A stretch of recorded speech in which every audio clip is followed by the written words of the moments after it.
ہر 1-1.5 kilometre بعد coffee shop بنا ہوا ہوتا ہے. یہ بھائی موجود ہیں. السلام علیکم ورحمۃ السلام ورحمۃ اللہ اللہ. اور ماشاء اللہ یہاں پر کچھ لوگ جیسے بیٹھنے کی بھی جگہ ہے. This halfway. ہاف وے ہے یہ تقریباً, ٹھیک ہے نا. اب باہر دیکھیں کہ کافی لوگ یہاں پر فورنرز ہیں اور رات کے 3:15 بج گئے ہیں, اور چونکہ صبح صادق سے پہلے اوپر پہنچنا ہے تو قافلے والے یہ کہہ رہے تھے کہ جلدی کریں. بس اب انشاءاللہ 5 منٹ کا بریک لیتے ہیں اور پھر ہم بھی انشاءاللہ اپنے سفر پر روانہ ہیں. میرا چلنا میرا رکنا میرا جانا میرا آنا. جی جناب, صبح کے 4 بج گئے اور الحمدللہ آخری اسٹاپ پہ ہم پہنچ گئے. اب یہاں سے بتاتے ہیں کہ 750 اسٹیپس ہیں, ابھی ہم نے وہ لینے ہیں اور انشاءاللہ پھر فجر کی نماز بھی وہیں پڑھیں گے. ابھی کئی گروپ آ رہے ہیں اور ہم تو اونٹ میں آئے ہیں. یہ محمد بہت اچھا ماشاءاللہ, اس نے ہمارے ساتھ بہت اچھا کیمل رائڈ کیا ہے اور ہم نے اس کو کہا ہے کہ واپسی بھی میں اونٹ میں جانا ہے, مگر اب 750 اسٹیپس لینے ہیں. کچھ آپ کو ٹپس دینا چاہتا ہوں کہ اگر سردیوں میں آنا ہے تو دن میں آئیں, یا دن میں بھی کہتے ہیں کہ آ سکتے ہیں. کچھ لوگوں کا یہ ہے کہ جو مختلف مذاہب کے لوگ ہیں ان کو یہاں صبح صادق کرنی ہوتی ہے تو وہ رات کو ٹریول کرتے ہیں, تو سردیوں میں رات ٹھنڈ کافی ہو جاتی ہے. البتہ گرمیوں میں آئے تو رات کو آئیں کیونکہ گرمی بہت ہوگی یہاں پر. اور میرا مشورہ تو یہی کہ کیمل میں آئے یعنی اونٹ میں آئے. 70% راستہ تو اونٹ نے ہمارا پورا کر دیا کیونکہ راستہ بہت پیچیدہ ہے, پتھر والا راستہ ہے, بندہ پہاڑ چڑھ نہیں سکتا. 750 اسٹیپ چڑھنا بھی آسان نہیں ہے لیکن آلموسٹ 70% تو اونٹ پہ آ جائیں گے نا. تو $25 آنے کے لگتے ہیں, $25 جانے کے لگتے ہیں. اچھا, جب آپ اپنے ہوٹل سے یہاں پر پہنچیں گے تو $70 تقریباً ایک بندے کا وہ ہوٹل والے لیں گے, جس میں بس کا آنے جانے کا کرایہ بھی ہوگا, گائیڈ بھی ہوگا. تو یوں سمجھے کہ ایک بندے کے $130 لگ جائیں گے کیمل کے ساتھ. لیکن یہ ورک کرتا ہے. پاکستانی تقریباً 40-50 ہزار روپے کا خرچہ ہے, لیکن یہ زندگی میں ایک بار اللہ موقع دے کرنا چاہیے, اور ہم بھی اوپر جا کر انشاءاللہ آپ سب کے لیے بھی دعا کریں. کیوں فکر گر نہ ہے زبان نہ ہاتھ نہ سماعت. الحمدللہ عز و جل. اب آخری اسٹیپ ہے, 750 کلائمبنگ اسٹیپس ہیں. ٹریل کا اینڈ ہو گیا, یعنی اب پیدل چلنے کا راستہ ختم ہو گیا. اب یہاں سے 750 اسٹیپ ہیں اور پھر انشاءاللہ ہم جبل طور کی جو چوٹی ہے اور وہ مقام جہاں پر حضرت موسیٰ علیہ السلام نے 40 دن گزارے, وہ جگہ بھی ہے, اوپر ایک مسجد بھی بنی ہوئی ہے. اور اب انشاءاللہ 4:30 بج گئے, اللہ نے چاہا تو خیر سے پہنچ گئے, تو فجر کی نماز انشاءاللہ وہیں ادا کریں. دین کا پیغام ساری دنیا کے نام. 6 بج رہے اور بالکل آخری اسٹاپ تک پہنچ گئے ہیں. اور یہ دیکھیں یہاں پر اس طرح خیمے ہوتے ہیں, کافی شاپ بنی ہوئی ہے, ٹھنڈ بہت زبردست, کرائے پہ بلینکٹ بھی ملتے ہیں. اور ہم بھی یہاں تھوڑی دیر بیٹھ گئے تاکہ تھوڑی سی گرمی ملے, اور واقعی یہ آسان سفر نہیں ہے. جہاں اب یہ کہ انشاءاللہ اللہ نے چاہا تو باقی جو 100 اسٹیپس فجر ادا کر کے لیں گے. یہ محمد ہیں ماشاءاللہ, ان کو میں نے کہا مجھے وضو کرنا ہے, میرے لیے گرم پانی انہوں نے کیا ہے اور پانی کی بوتل میں بھر کے. ايوه انا محمد وابو ادم وهذا الشيخ ضيفا عندنا. بولے میرے آپ نماز پڑھ رہے ہیں تو آپ کے لیے میرے سر آنکھوں پر, اور ماشاءاللہ پانی بھی گرم کیا, حالانکہ بہت ٹھنڈ ہے, اور پانی کی بوتل میں سوراخ بھی کر دیا ہے. آپ یہ دیکھیں گے یہ سوراخ کر کے پانی گرم کر کے دے رہے ہیں. انشاءاللہ پہلے آپ وضو کر لیں, پھر آپ ہماری اسی کافی شاپ میں جو انہوں نے بنائی ہوئی ہے جہاں پر گرم ہے تھوڑا سا ماحول, فجر کی نماز یاد رہے نماز ہر حال میں پڑھنی ہے, اور پانی کا انتظام ہو جائے تو پہلے یقیناً پانی ہی سے وضو کرنا ہے. تو انشاءاللہ وضو کریں گے اور پھر انشاءاللہ نماز پڑھیں گے. بسم اللہ الرحمن الرحیم. زندگی کا یادگار وضو کوہ طور پہ, ٹھنڈی ٹھنڈی ہوائیں ہیں, شروع کرتے ہیں انشاءاللہ. ہر عبادت سے برتر عبادت نماز, ساری دولت سے بڑھ کر ہے دولت نماز. الحمدللہ عز و جل ہم کوہ طور کی چوٹی پر ہیں اور اب بس تھوڑا سا مزید اوپر جانا ہے. یہ آخری چیک پوسٹ ہے, یہاں ہم نے نماز فجر ادا کی ہے. بڑے محبت کرنے والے لوگ ہیں, جب نماز کا کہا تو انہوں نے ہمیں وضو کا پانی بھی دیا. ابھی ہمیں اوپر جانا ہے, آپ دیکھ رہے ہیں کہ لوگ اوپر موجود ہیں اور اپنے اپنے طور پہ کچھ لوگ دعائیں کر رہے ہیں, کچھ عبادت کر رہے ہیں, اور اب ہم انشاءاللہ اوپر کی طرف ہو تیرے واسطے پوری ہو دعائیں یا اللہ. الحمدللہ عز و جل پورا ہو گیا سمٹ, یعنی ہم ماؤنٹ سنائی کی چوٹی پر پہنچ گئے 2285 میٹر پر, اور یہ مختلف مذاہب کے لوگ ہیں. یہ کوہ طور ہے, اور ابھی اس مقام پر بھی جائیں گے جہاں حضرت موسیٰ علیہ السلام نے 40 راتیں ہو تیرے واسطے پوری ہو دعائیں یا اللہ. ناظرین، بات ہے اللہ کریم کے حکم پر کوہ طور حاضری دینے کی. معاملہ یہ تھا کہ حضرت موسیٰ علیہ السلام نے مصر میں بنی اسرائیل سے وعدہ فرمایا تھا کہ جب اللہ تعالیٰ ان کے دشمن فرعون کو ہلاک فرما دے گا تو وہ ان کے پاس اللہ تعالیٰ کی جانب سے ایک کتاب لائیں گے جس میں حلال و حرام کا بیان ہوگا. جب اللہ تعالیٰ نے فرعون کو ہلاک کر دیا تو حضرت موسیٰ علیہ السلام نے بارگاہ الہی میں وہ کتاب نازل کرنے کی درخواست کی. اس پر انہیں حکم ملا کہ 30 روزے رکھیں. یہ ذوالقعدہ کا مہینہ تھا.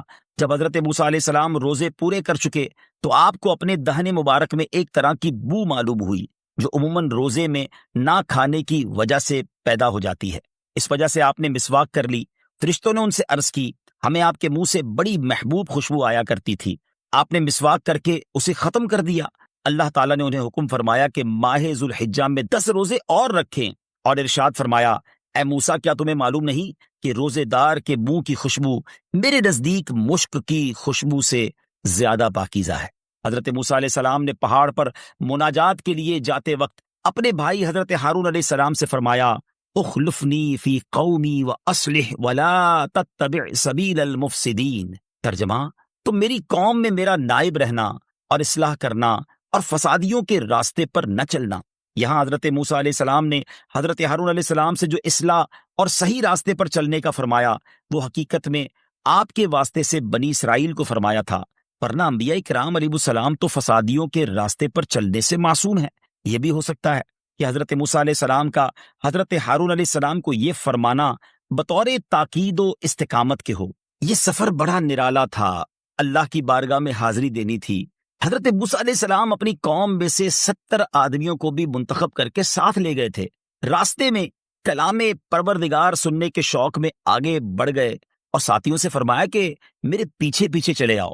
اس پر اللہ تعالیٰ نے فرمایا وَمَا أَعْجَلَكَ عَنْ قَوْمِكَ يَا موسیٰ، اور اے موسیٰ تجھے اپنی قوم سے کس چیز نے جلدی میں مبتلا کر دیا؟ حضرت موسیٰ نے جو جواب دیا وہ بھی قرآن میں موجود ہے. کیا پیارا جواب ہے. ہم اولائی علی اثری وعجلت الیک ربی لترضی. ترجمہ، اور یہ میرے پیچھے ہیں اور اے میرے رب میں نے تیری طرف اس لیے جلدی کی تاکہ تو راضی ہو جائے. یہاں ایک نقطہ قابل ذکر ہے. اللہ تعالیٰ نے اپنے کلیم حضرت موسیٰ علیہ السلام کے بارے میں بیان فرمایا کہ انہوں نے رضائے رب کے حصول کے لیے کوہ طور پر پہنچنے میں جلدی کی، جبکہ اپنے حبیب محمد مصطفیٰ صلی اللہ تعالیٰ علیہ وسلم کے بارے میں ارشاد فرماتا ہے قد نرا تقلب وجهك في السماء فلنولينك قبلة ترضاها. ہم تمہارے چہرے کا آسمان کی طرف بار بار اٹھنا دیکھ رہے ہیں تو ضرور ہم تمہیں اس قبلے کی طرف پھیر دیں گے جس میں تمہاری خوشی ہے. اور ارشاد فرمایا وَلَسَوْفَ يُعْطِيكَ رَبُّكَ فَتَرْضَىٰ، اور بے شک قریب ہے کہ تمہارا رب تمہیں اتنا دے گا کہ تم راضی ہو جاؤ گے. اعلیٰ حضرت امام اہل سنت نبی پاک علیہ الصلوۃ والسلام سے رب کے اس پیار کے بارے میں کیا خوب فرماتے ہیں خدا کی رضا چاہتے ہیں دو عالم، خدا کی رضا چاہتے ہیں دو عالم، خدا چاہتا ہے رضائے محمد. اللہ کریم نے حضرت موسیٰ علیہ السلام سے کلام فرمایا، اس پر ہمارا ایمان ہے. کلام کی حقیقت اللہ تعالیٰ بہتر جانتا ہے. کتابوں میں مذکور ہے کہ جب حضرت موسیٰ علیہ السلام اللہ تعالیٰ سے ہم کلام ہونے کے لیے حاضر ہوئے تو آپ نے طہارت کی، پاکیزہ لباس پہنا اور روزہ رکھ کر طور سینا میں حاضر ہوئے.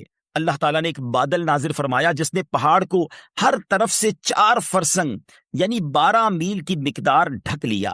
شیاطین اور زمین کے جانور حتیٰ کے ساتھ رہنے والے فرشتے تک وہاں سے علیحدہ کر دیے گئے.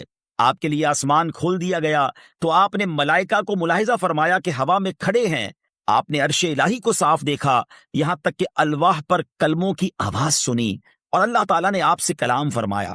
آپ علیہ الصلوۃ والسلام نے اس کی بارگاہ میں اپنی معروضات پیش کی. اس نے اپنا کلام کریم سنا کر نوازا. حضرت موسیٰ علیہ السلام کو کلام ربانی کی لذت نے اس کے دیدار کا آرزومند اور مشتاق بنا دیا. چنانچہ بارگاہ الہی میں عرض کی رب أرني أنظر إليك.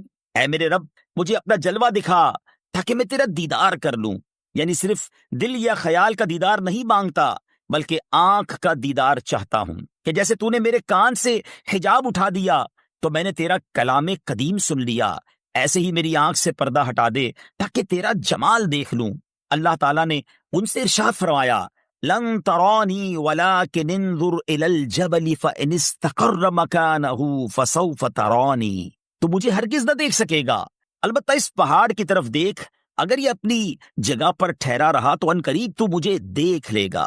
یاد رہے کہ یہاں اللہ تعالیٰ نے یہ نہیں فرمایا کہ میرا دیکھنا ممکن نہیں، بلکہ دنیا میں حضرت موسیٰ علیہ السلام کے دیکھنے کی نفی کی ہے۔ اس سے ثابت ہوا کہ دیدار الہی ممکن ہے اگرچہ دنیا میں نہ ہو، کیونکہ صحیح حدیثوں میں ہے کہ روز قیامت مومنین اپنے رب عز و جل کے دیدار سے فیضیاب کیے جائیں گے۔ اس کے علاوہ یہ کہ حضرت موسیٰ علیہ السلام اللہ تعالیٰ کی معرفت رکھتے ہیں، اگر دیدار الہی ممکن نہ ہوتا تو آپ ہرگز سوال نہ فرماتے کہ اللہ کے نبی کسی محال شے کی دعا نہیں کرتے۔ قصہ مختصر، جب رب تعالیٰ نے پہاڑ پر اپنا نور چمکایا تو وہ پہاڑ پاش پاش ہو گیا اور حضرت موسیٰ علیہ السلام بے ہوش ہو کر گر گئے۔ پھر جب ہوش آیا تو عرض کی سبحانک تبت الیک وانا اول المؤمنین، تو پاک ہے، میں تیری طرف رجوع لایا اور میں سب سے پہلا مسلمان ہوں۔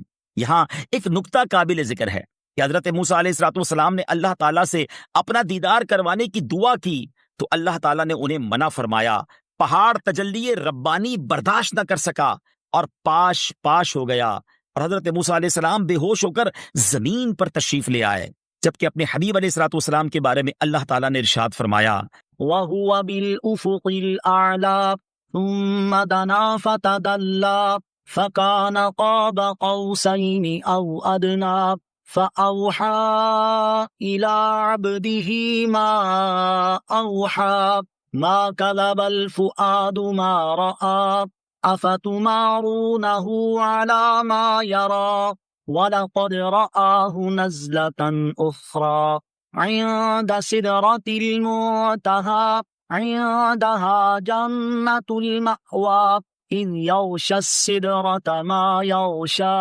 مَا زَاغَ الْبَصَرُ وَمَا طَغَى۔ اس حال میں کہ وہ آسمان کے سب بلند کنارے پر تھے، پھر وہ جلوہ قریب ہوا، پھر اور زیادہ قریب ہو گیا تو 2 کمانوں کے برابر بلکہ اس سے بھی کم فاصلہ رہ گیا۔ پھر اس نے اپنے بندے کو وحی فرمائی، جو اس نے وحی فرمائی دل نے اسے جھوٹ نہ کہا، جو آنکھ نے دیکھا تو کیا تم ان سے ان کے دیکھے ہوئے پر جھگڑتے ہو؟ تو انہوں نے تو وہ جلوہ 2 بار دیکھا، سدرۃ المنتہا کے پاس، اس کے پاس جنت الماوا ہے۔ جب سدرہ پر چھا رہا تھا، جو چھا رہا تھا، آنکھ نہ کسی طرف پھری اور نہ حد سے بڑھی۔ سبحان اللہ۔ اس وقت میں کوہ طور کی چوٹی پر ہوں اور الحمدللہ عز و جل یہ مبارک مقام ہے جہاں حضرت موسیٰ علیہ السلام نے اللہ سے کلام بھی فرمایا۔ 40 دن یہاں پر جب تشریف لائے تھے، حاضر ہوئے تھے، تو آپ کو تورات شریف بھی عطا ہوئی، اور پھر اللہ کریم سے جب گفتگو ہوتی تھی تو اللہ سے دیدار کی تمنا کی اور ارشاد ہوا کہ لن ترانی ہے موسیٰ، تم مجھے نہیں دیکھ سکو گے، اور پھر اس کے بعد ایک پہاڑ پر تجلی نازل کی گئی۔ بڑا کمال کا واقعہ ہے قرآن میں، اور پھر اس کے بعد آپ تاب نہ لا سکے، بے ہوش ہو گئے، اور پھر وہ پہاڑ بھی ریزہ ریزہ ہو گیا۔ پہاڑ بھی آگے موجود ہے انشاءاللہ، وہ بھی آپ کو دکھائیں گے، اور اس سے یہ بھی یاد نبی پاک علیہ الصلوۃ والسلام کی شان بھی سمجھ آتی ہے۔ وہ شعر کئی بار سنا تھا، آج کوہ طور پر پڑھ دیتا ہوں کہ قصہ طور و معراج سمجھے کوئی بے ہوش جلووں میں گم ہے کوئی، اس کو دیکھا یہ موسیٰ سے پوچھے کوئی، آنکھ والوں کی ہمت پہ لاکھوں سلام۔ اللہ کریم ہمیں بھی جنت الفردوس میں اپنا دیدار نصیب فرمائے، بلا حساب جنت میں داخلہ عطا فرمائے۔ مبارک مقام ہے، بڑی تمنائیں لے کر، بڑی دعائیں لے کر آئے ہیں، اللہ ان دعاؤں کو اپنی بارگاہ میں قبول فرمائے۔ کوہ طور کی حاضری عطا فرمائی ہے، اب رب کریم ہمیں جلدی جلدی مکہ مدینے کی بھی حاضری عطا فرمائے۔ جتنے لوگ اس ویڈیو کو دیکھ رہے ہیں، اللہ کریم سب کی مشکلیں آسان فرمائے اور سب پر اپنا خاص فضل و کرم فرمائے۔ اے رب کریم سب کو دنیا اور آخرت کی برکت عطا فرما، ہماری، ہمارے ماں باپ کی، نبی پاک علیہ الصلوۃ والسلام کی، ساری امت کی بخشش فرما، آمین آمین یا رب العالمین۔ یا رب العالمین اللہ صلی علی طہ الامین۔ ابھی ہم نے یہ بھی سنا کہ حضرت موسیٰ علیہ السلام نے کم و بیش 40 راتیں جبل طور پر قیام کیا۔ آئیے اب آپ کو اس غار میں لیے چلتے ہیں جس کے بارے میں بتایا جاتا ہے کہ جبل طور کی چوٹی پر، اس مقام پر حضرت موسیٰ علیہ السلام نے کم و بیش 40 راتیں قیام فرمایا تھا۔ کوہ طور پر یہ ایک مسجد بھی بنی ہوئی ہے، اور الحمدللہ یہاں بھی نوافل پڑھنے کی سعادت ملی ہے۔ بڑا ہی روحانی منظر ہے. صبح کا وقت ہے اور یہاں پر دنیا بھر کے لوگ آتے ہیں. یہاں پر ایک ایسا مقام بھی ہے کہ جہاں حضرت موسیٰ علیہ السلام نے 40 راتیں عبادت کی ہے جو بتایا جاتا ہے. تو آئیے اب اس مقام پر چلتے ہیں. حسبی ربی جل اللہ اللہ اللہ ما فی قلبی غیر اللہ اللہ اللہ. مقدس مقام ہے، مبارک مقام ہے. اس مقام کو اپنی ایمان پہ گواہ کر لیتے ہیں. لا الہ الا اللہ محمد رسول اللہ صلی اللہ تعالی علیہ وسلم میں مقام کی گواہ ہو جا. ہم مسلمان ہیں، حنفی ہیں، قادری ہیں. حضرت موسیٰ علیہ السلام کو سختہ نصیب فرما. آئیے ہم وہ آیت لے لیتے ہیں جہاں کو لنک دیتا ہے، بتایا جاتا ہے کہ اس کے دوبارہ حاضری ہوگی. اس نیت سے انشاءاللہ اور آیت ہم دیتے ہیں. ان الذی فرض علیک القرآن لرادک الی معاد. یا رب العالمین صلی علی طہ الامین. آئیے ناظرین اب آپ کو وہ پہاڑ دکھاتے ہیں جس کو جبل تجلی کہا جاتا ہے. اس پہاڑ پر اللہ کریم نے جب اپنی تجلی نازل فرمائی وہ پہاڑ ریزہ ریزہ ہو گیا. آپ اس وقت جو پہاڑ دیکھ رہے ہیں یہ وہی مبارک پہاڑ ہے جس کو جبل تجلی کہا جاتا ہے. اس پہاڑ کا دیدار کیجئے اور ہم رب کریم سے دعا کرتے ہیں کہ مولا ہمیں بھی قیامت کے دن اپنے دیدار سے مشرف فرما. حضرت موسیٰ علیہ الصلوۃ والسلام کا فیضان ہمیں بھی نصیب فرما. یہ وہی پہاڑ ہے جہاں اللہ کریم نے آپ کی تجلی کا نزول فرمایا. یہ پہاڑ ریزہ ریزہ ہو گیا. اب دیکھیں یہ پہاڑ باقی تمام پہاڑوں سے ہائٹ میں بھی چھوٹا ہے، کلر بھی فرق ہے، اور یہ پوری وادی سینا ہے جس کو پورے سینا کہا جاتا ہے. اور جبل طور پہ ہم کھڑے ہیں اور یہ وہ مبارک پہاڑ ہے. آپ یہ منظر دیکھ رہے ہیں کوہ طور کا، اور کیا ہی شاندار منظر ہے. صبح کا منظر ہے، نورانی پہاڑ ہے، اور الگ ہی اس کے یوں سمجھیے کہ اس کی ایک پوری کیفیت ہے. یہاں ایک مسجد بھی بنی ہوئی ہے الحمدللہ. اس مسجد میں نماز پڑھنے کی سعادت بھی ملی، اور وہ مقام بھی ہے جہاں حضرت موسیٰ علیہ السلام نے تقریباً 40 راتیں گزاری. اس میں بھی جا کر الحمدللہ اس مقام کو، اس چھوٹے سے غار کو جہاں محراب بھی بنی ہے، اپنے ایمان کا گواہ کرنے کی بھی سعادت ملی. اللہ تبارک و تعالیٰ نے حضرت موسیٰ علیہ السلام کو دیدار کے مطالبے پر منع فرما دیا. پھر انہیں ان پر کیے گئے انعامات گنوا کر تسلی دیتے ہوئے شکر کرنے کا حکم دیا. گویا کہ اللہ تعالیٰ نے ان سے ارشاد فرمایا، اے موسیٰ دیدار کا مطالبہ کرنے پر اگرچہ منع کر دیا گیا لیکن میں نے تمہیں فلاں فلاں عظیم نعمتیں تو عطا فرمائی ہیں، لہٰذا دیدار سے منع کرنے پر اپنا سینہ تنگ نہ کرو. تم ان نعمتوں کی طرف دیکھو جن کے ساتھ میں نے تمہیں خاص کیا کہ میں نے اپنی رسالتوں کے ساتھ تجھے لوگوں پر منتخب کر لیا اور تمہیں مجھ سے بلا واسطہ ہم کلامی کا شرف عطا ہوا، جبکہ دیگر انبیاء و مرسلین علیہ السلام سے فرشتے کے واسطے کلام ہوا. ارشاد باری تعالیٰ ہے، يا موسى إني اصطفيتك على الناس برسالاتي وبكلامي فخذ ما آتيتك وكن من الشاكرين. اے موسیٰ میں نے اپنی رسالتوں اور اپنے کلام کے ساتھ تجھے لوگوں پر منتخب کر لیا، تو جو میں نے تمہیں عطا فرمایا ہے اسے لے لو اور شکر گزاروں میں سے ہو جاؤ.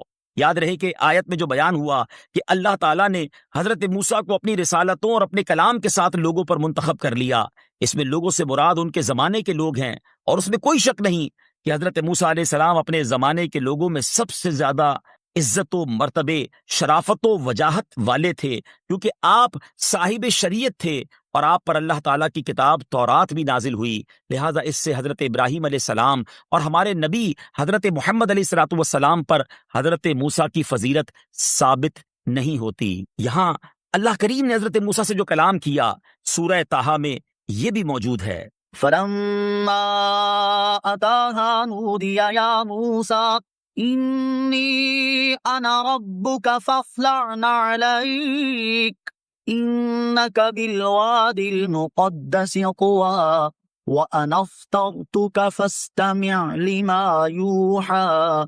إنني أنا الله لا إله إلا أنا فاعبدني وأقم الصلاة لذكري إن الساعة آتية أكاد أخفيها لتجزى كل نفس بما تسعى فلا يصدنك عنها من لا يؤمن بها واتبع هواه فتردى. ترجمہ، پھر وہ جب آگ کے پاس آئے تو ندا فرمائی گئی کہ اے موسیٰ، بے شک میں تیرا رب ہوں تو تو اپنے جوتے اتار دے، بے شک تو پاک وادی طوا میں ہے اور میں نے تجھے پسند کیا، تو اب اسے غور سے سن جو وحی کی جاتی ہے، بے شک میں ہی اللہ ہوں، میرے سوا کوئی معبود نہیں، تو میری عبادت کر اور میری یاد کے لیے نماز قائم رکھ، بے شک قیامت آنے والی ہے، قریب ہے کہ میں اسے چھپا رکھوں تاکہ ہر جان کو اس کی کوشش کا بدلہ دیا جائے، تو قیامت پر ایمان نہ لانے والا اور اپنی خواہش کی پیروی کرنے والا ہرگز تجھے اس کے ماننے سے باز نہ رکھے، ورنہ تو ہلاک ہو جائے گا۔ یہاں آخری آیت میں خطاب بظاہر حضرت موسیٰ علیہ السلام سے ہے، اور اس سے مراد آپ علیہ السلام کی امت ہے، یعنی گویا کہ ارشاد فرمایا کہ اے امت موسیٰ، قیامت کا منکر اور خواہش کا بندہ تجھے قیامت پر ایمان سے باز نہ رکھے، ورنہ تو ہلاک ہو جائے گا۔ ناظرین، اب آپ کو ایک ایسے درخت کی طرف لیے چلتے ہیں۔ اللہ اکبر! جب سے اس درخت کے بارے میں سنا تھا بڑی تمنا تھی کہ کبھی اس کا دیدار نصیب ہو، مگر اس سے پہلے کہ آپ کو اس درخت کے بارے بتایا جائے، ایک قرآنی واقعہ بتاتا ہوں۔ جب حضرت موسیٰ علیہ السلام نے حضرت شعیب علیہ السلام کے پاس جو ذمہ داری تھی، ملازمت تھی، اس کی مدت پوری کر دی، تو حضرت شعیب علیہ السلام نے آپ کا نکاح اپنی بڑی صاحبزادی صفورہ سے کر دیا۔ پھر آپ نے حضرت شعیب علیہ السلام سے مصر کی طرف واپس جانے کی اجازت چاہی، تو آپ علیہ السلام نے اجازت دے دی۔ چنانچہ حضرت موسیٰ علیہ السلام اپنی زوجہ کو لے کر مصر کی طرف چلے۔ سفر کے دوران جب آپ ایک جنگل میں تھے، اندھیری رات تھی، سردی شدت کی پڑ رہی تھی اور راستہ گم ہو گیا تھا، تو اس وقت آپ نے کوہ طور کی طرف ایک آگ دیکھی۔ اسے دیکھ کر آپ نے اپنی زوجہ سے فرمایا، امکثوا انی آنست نارا لعلی آتیکم منہا